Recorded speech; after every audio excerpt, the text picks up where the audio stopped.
Hello සුබදසක් හැමෝටම නැවතත් පිළිගන්න KD Jayakody YouTube channel එකට. ඉතින් කලින් චූටි දෙයක් කියා දෙන්න අමතක වුණා ළමයි. ඒ තමයි අපි කොහොමද jump කරන්නේ? පනින්නේ කොහොමද? එකම page එකේ section එකකට. අපි sections කීපයක් හදලා කොහොමද අපි sections එකින් එකට පනින්නේ කොහොමද කියන එක තමයි මේ පාඩමේදී කියා දෙන්න යන්නේ. හරි. අපි බලමු කොහොමද පනින්නේ කියලා. හරි. ඉතින් මෙතෙන්දි චූටි දෙයක් වැඩියෙන් කියා දෙන්න හිතන් ඉන්නවා. ඒ තමයි section එකක් කොහොමද sections 4ක් විතර හදන්නේ පාටවල් 4කින් දාලා. හරි. බලමු. මෙන්න මෙතෙන්දී අපි පාවිච්චි කරනවා මේ ටේබල් එක අපි මේ ටේබල් එක ටයිප් කරපු එකේම ටයිප් කරන්නේ අර කලින් පාවිච්චි කරපු නැටි ටැග් එකක් තමයි ළමයි div. හරිද? ඉතින් div කියන ටැග් එක පාවිච්චි කරලා මෙන්න මෙතන මම ටයිප් කරනවා style div එක. මේ style එක ඇතුලේ මම ටයිප් කරනවා background එක සමානයි red කියලා. හරි. ඉතින් මේ div tag දෙක ඇතුලේ div කියන්නේ ඇත්තටම එක නිකන් section එකක් කියලා හිතන්නකෝ ළමයි. හරිද? එතකොට මේ div tag දෙක ඇතුලේ මම ටයිප් කරනවා h1 tag එකක්. ඒකේ section 1 කියලා මම ටයිප් කරනවා. section 01. හරි. ඔන්නම ටයිප් කළා මම මේක refresh කරොත් එහෙනම් පේනවා ඇති. ඔයාලට section 01 එක ওই විදියට හැදිලා තියෙනවා. හරි. මේ section 01 එක හිතන්න මට ඕනේ මැදට ගන්න. හරි. ඉතින් මම කරන්නේ මේ h1 එකට නෑ. මෙතනම මම style එකක් ලියනවා. text align. ඒ කියන්නේ ඒ div එක ඇතුළේ තියෙන text ඔක්කොම center වෙන්න කියලා. හරිද? දැක්කද? ඒ div එක ඇතුළේ තියෙන ඔක්කොම text ටික මොකද වෙන්න ඕනේ? center වෙන්න ඕනේ කියලා මම ලිව්වා. ලියලා ඊට පස්සේ තව එකක් තියෙනවා padding එක.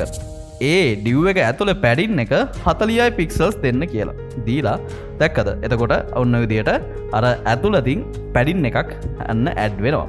හරි. දැන් මේ section එක මෙහෙම ඔය විදියට 40යිනේ තියෙන්නේ. මම මේක සාමාන්‍ය 100ක් විතර දීලා පොඩක් ලොකු section එකක් විතර ගත්තා. දැක්කනේ? චුට්ට ඔන්න පල්ලෙහාට යන්න පුළුවන් විදිහට section එකක් ගත්තා. මේ section එකේ මෙතන මේ ඇතුළේ තියෙන පාට h1 එකේ පාට නැත්නම් ඒ ඇතුළේ තියෙන හැම text එකකම පාට මම කියනවා color කියලා CSS එකක් ලියලා මම white කරනවා ළමයි. හරි. මේ white කරලා බලන්න white කරලා පස්සේ ඔන්න section එක ඇතුළේ පාට white වුණා. ඉතින් මේ තියෙන inline CSS කියලා මම කලින් පාඩම් වලදී කියලා දුන්නා. මතක නැත්තම් දන්නේ නැත්තම් ගිහිල්ලා ඒවා පොඩ්ඩක් බලලා එන්න playlist එකම බලන් එන්න. හරි. ඉතින් ඔයාලට එතකොට තේරෙයි. දැන් මෙන්න මේක copy කරලා මම මේ විදියට paste කරොත් හරිද? ඔන්න section 1 2 3 4 කියලා ඔක මම name කරගන්නවා. name කරගෙන මේකේ red වෙනුවට දෙවෙනි එකේ blue දෙනවා. මේකේ green දෙනවා. green එකේ පොඩ්ඩක් ඕක. ඊළඟට තව දෙමු black එකක් දෙමු. හරි. ඔන්න red blue green black කියලා තියෙනවා. හරි. දීලා F5 පනවා. දැන් දැක්කද? section 1 2 3 4 කියලා ඔය විදියට sections ටික තියෙනවා. හරි. දැන් ළමයි අපි කරන්නේ මේ jump කරන්න යන්නේ jump. හරි. මේ හැම section එකක් යටින්ම මම දාගන්නවා A කියලා දාලා ahref ඒකේ back to top කියලා එකක් දාගන්නවා. ඒ කියන්නේ මේ section එකට ආවොත් ආයේ back to top එකට යන්න බටන් එකක් මම මෙතන දීලා තියෙනවා. හරි. ඉතින් මම මෙතෙන්දි කරන්නේ මේ back to top කියන එකට දැන්ට hash mark එකක් දාගන්නම්. දාගෙන ඔය විදියට මේක save කරගන්න. දැන් දැක්කද back to top කියලා එකක් තියෙනවා. හරි. back to top. ඉතින් මේ A කියන එකෙත් පාට මට වෙනස් වෙන්න ඕනේ. ඒකට මම ස්ටයිල් එකක් ලියා ගන්නම්. මොකද අතනින් මේ පාට වෙනස් කරන්නේ නැහැ. ඒක ටෙක්ස්ට් එකක් නෙමෙයි හින්දා. ඒක ලින්ක් එකක් නේ. ඒකින්ද පාට වෙනස් කරන්නේ නැහැ. මම ඒකින්ද ඔය විදියට back to top එකේ ඔක ලියා ගන්නවා. ඒ වගේම font size එක. ඉතින් මේවා චුට්ටක් බලන් ගහන්න. font size එක 10යි pixels විදියට මම දීලා ඒක පොඩි කරගන්නවා. වැඩිනේ 10 pixels. අපි දෙමු සාමාන්‍යයෙන් 15ක් 16ක් වගේ පාවිච්චි කරන්න ඕනේ. හරි. ඔය විදියට type මේකක් දෙනවා. හරි. section 1 එකේ එක තියෙනවා. ඒක මම අනිත් sections වලටත් ළමයි දාගන්නවා. මෙන්න මේක අරගෙන section 2 එකට, එයා section 3 එකට, ඊට පස්සේ section 4 එකට ඔය විදිහට දාගන්නවා. දාගෙන මම refresh කරොත් එහෙම අන්න back to top කියන button එක නැත්නම් link එක button එකක් නෙවෙයි sorry link එක හැම section එකේම තියෙනවා. හරි. දැන් අපි මොකද කරන්නේ? හරි. මේ jump කරන්න යන්නේ. හරි.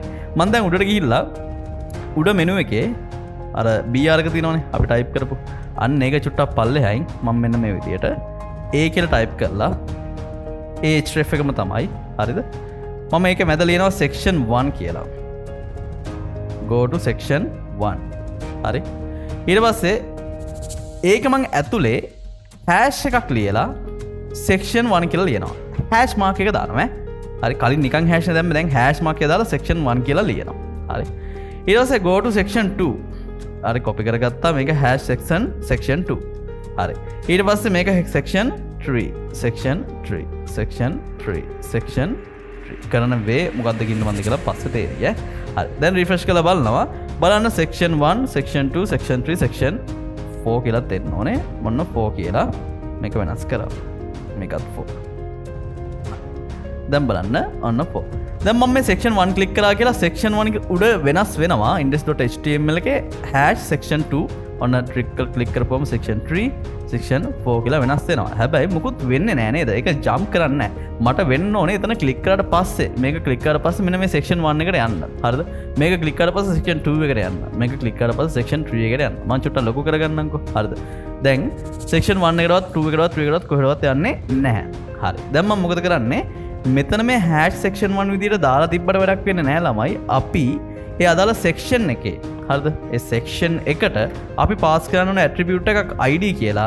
ඒ attribute එක නැත්නම් id එක ඇතුලේ අපි type කරන්න ඕනේ section 01. අර උඩ hash එකත් එක්ක දුන්න එකේ ඒ අදාළ නම, ඒ කියන්නේ hash නැතුව section 01 කියලා මේ විදිහට type කරන්න ඕනේ. එතකොට ඒ වගේම තමයි අනිත් ඒවාලා section 02 id සමානයි section 02, ඊළඟ id සමානයි section 03, ඊළඟ id සමානයි section 04. ඔය විදිහට අපි type කරන්න ඕනේ. type කළා refresh කරලා බලන්න. දැන් click කරාට පස්සේ ඔයාලට පේනවා ඇති දැක්කද? හරි.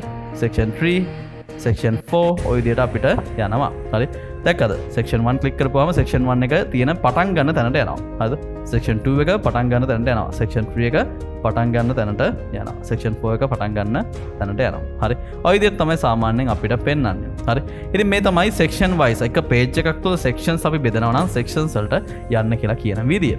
හරි. තාම ඉවර නෑ. දැන් මේ මෙතන section 2 එකට ගියාට පස්සේ back to top එකට පස්සේ අපි උඩට යන්න ඕනේ. වෙනව නේද? මොකද්ද වෙන්නේ? හරි. section වෙන එකකින් හරි. section 3 එකේ බෝඩ පස්සේ back to top එකට පස්සේ ආයෙ වෙනවා. ඇයි ඒ hash කියන එක ක්ලික් කරලා පස්සේ කොහෙද දෙන්නේ? උඩ point එකට එනවා. මොකද hash විතරක් තිබ්බොත් උඩම top එක. හැබැයි මෙතන section 3 වන්නේ hash section 3 වලට යන්න කියලා. අන්න section 3 එකට යනවා. ඉතින් මට කියා දෙන්න ඕනේ ඔය ටික මේ jump කරන හැටි. section wise අපි jump කරන හැටි. ඉතින් මේකත් වැදගත් දෙයක් වෙනවා. මොකද මේක ඉගෙන ගත්තා කියන්නේ ඉස්සරහදී එක page එකකින් අපිට website එකක් හදලා ඉවර කරන්න පුළුවන් තත්ත්වයකටපත් වෙනවා. ඉතින් චුට්ටක් මේක ගැනත් හොඳ ස්ටඩි පාරක් දාන්න. එහෙනම් හැමෝටම සුබසක්. ඊළඟ වීඩියෝ එකකින් නැවතත් හම්බෙමු.